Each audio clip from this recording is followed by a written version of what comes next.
Particularly Saturday, he was all over the place. Where Yeah. are you seeing James or Josh Mixon? He playing at a high level, you know what I'm saying? He a guy that really he a fast learner, and he obviously watches, you know what I'm saying? I can see sometimes he try to steal my moves and stuff like that. I be trying to tell him don't steal my moves. But nah, he doing real good. You know, I'm very proud of him and his progress, and I think he's gonna be a great player here. What's a particular move he's stealing from you? He was my dip and drive. That's nobody got that. That's me. That's me.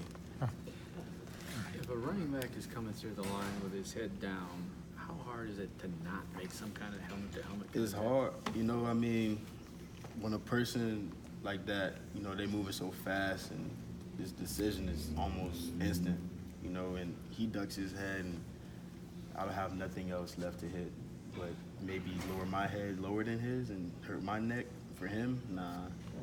So I mean, it's kind of hard to make those decisions going that fast.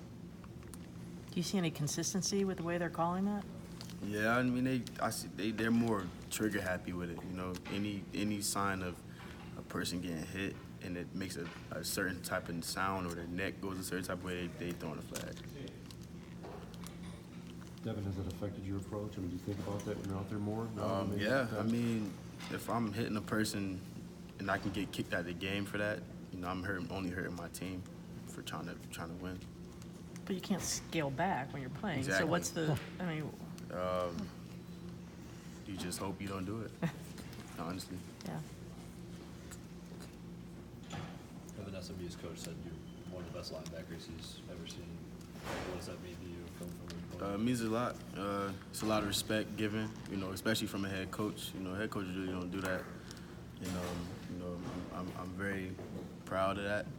You know, I'm gonna take that into, you know, to the heart and just, you know, keep getting better each week. You thought I was good last week, you know, I'm gonna get better this week. I'm gonna be better the week after that.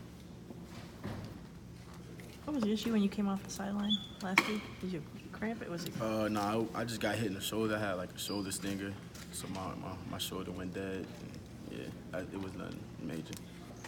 Obviously, you came back. Yeah. How tough is it to walk the line between playing as aggressively as possible and yet not getting the kind of penalties that you guys racked up? Yeah, I mean, like I said, that game is played at full speed, and decisions have to be made full speed.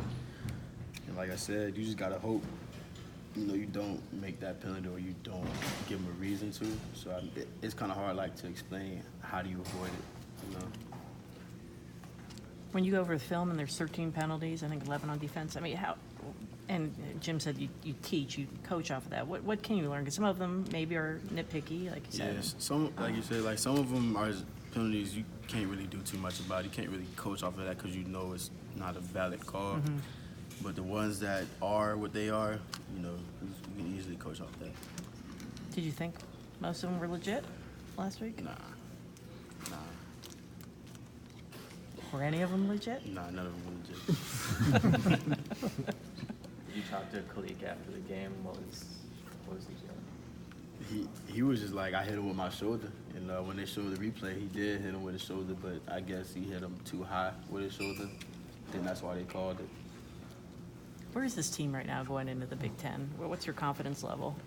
Our confidence is high. You know, we expect to win every game, and going to this Big Ten play, you know, our focus is going to go, you know, that much more higher. You know, we got to get the job done. We got to win that Big Ten and shit.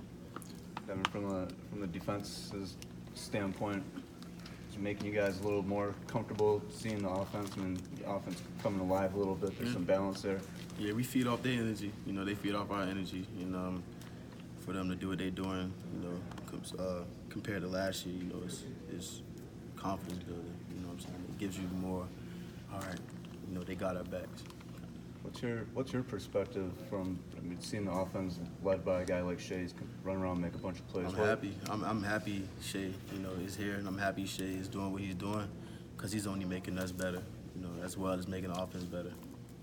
How much better is the offense with him? Like I said, Shea got a lot of charisma to him, and you know he bring that to his game, and you know he gets people ready to play for him. So that's what I really like. Do you guys is there like a thing between you guys? I mean, you said he gets people ready to play. Do you guys have a thing like he gets you ready or? No, it's just I know I know Shea gonna make a play. That's the thing. I know. Now that Devin Gill's getting to have quite a bit of playing time, you know, Metellus has been a starter.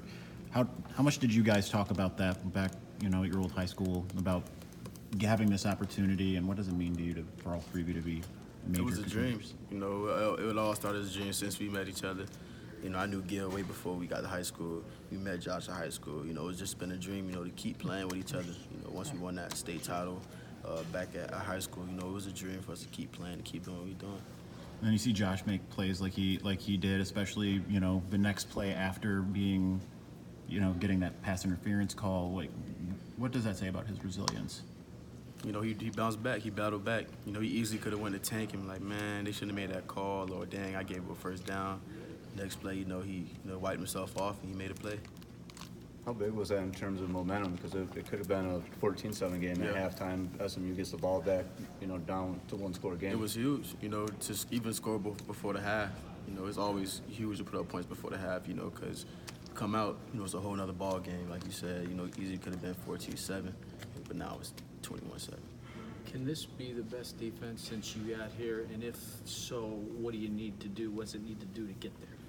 Yeah, this definitely could be the best defense, easily, hands down. And, you know, the people we got in this defense, you know, just makes our defense that much better. And to take that next step, I think we just got to make our focus go higher. You know, we got to have a mentality when we're out there. You know, we got to get off on third downs. You know, we got to create scores. We got to get turnovers. Devin, do you think you've played to that capability as a unit yet? We're not there yet, but, you know, we see it. You know, each week we watch film, we make corrections, and we see it. We're getting better. And I think since Don's been here, Don Brown, I think the defense has only given up 2 50-yard plays, maybe one against Air Force last year, and then the one with Proche. What was the breakdown with Proche's 50-yard touchdown? How did that happen? That was just a blown assignment. You know, it happens, and it is what it is. It was just a blown assignment. Nothing, no cause. Nothing major.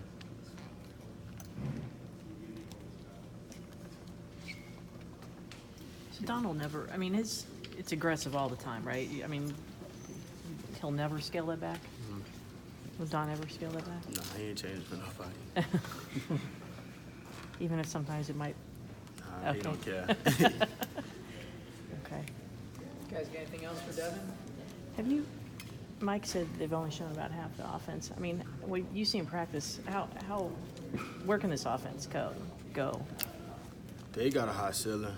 You know, they got a lot of great playmakers over there, good playmakers. People good, you know, do something with the ball in their hands. And, you know, I feel like, in my opinion, you know, they getting better at what they do. You know, they just got to keep pushing. Is there a playmaker we haven't seen? I think you've seen them all. I think you have. What do you like? What about Ronnie Bell? What have you seen on Ronnie? He a good kid. You know, he young. He's still learning. Still learning how to run routes right, and, you know, his assignments and stuff. But he can be a good player. But Brandon, All I right, mean, guys, I know we he's gotta get defense. moving. Last question. I know Brandon was defensive player of the game, but I mean, it's like there's a lot of guys on defense. Maybe Brandon's not always getting mentioned. What do you see from him through the first 3 games, kind of assessing what he's done? Good. Like you said, BY don't get the recognition he does because he's out wide all the time, and, you know, he's not really in the box. But, you know, he holds it down on the outside. He do his job.